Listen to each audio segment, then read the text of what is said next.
ജയറാമിന്റെയും അശ്വതിയുടെയും മകൾ മാളവിക ജയറാം വിവാഹിതയായി. രാവിലെ ഗുരുവായൂർ ക്ഷേത്രത്തിൽ വെച്ചായിരുന്നു വിവാഹം. തൃശൂരിൽ വെച്ച് നടന്ന വിവാഹ സൽക്കാരത്തിൽ മുഖ്യമന്ത്രി പിണറായി വിജയൻ അടക്കമുള്ളവർ പങ്കെടുത്തു.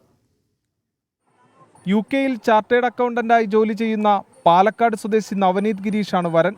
ഇരുവരുടെയും കുടുംബാംഗങ്ങളും നടൻ സുരേഷ് ഗോപിയും മാത്രമാണ് ഗുരുവായൂരിൽ നടന്ന ചടങ്ങിൽ പങ്കെടുത്തത്.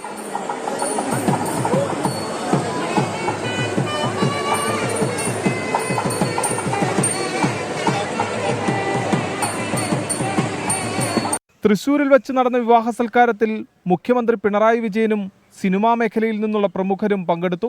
ഈ വർഷം ജനുവരിയിൽ കുടകിൽ വെച്ച് നവനീതിന്റെയും മാളവികയുടെയും വിവാഹ നിശ്ചയം കഴിഞ്ഞിരുന്നു. നെന്മാറ കീഴേപ്പാട്ട് കുടുംബാംഗമായ ഗിരീഷ് മേനോന്റെയും വത്സലയുടെയും മകനാണ് നവനീത് ഗിരീഷ്. 24 തൃശൂർ.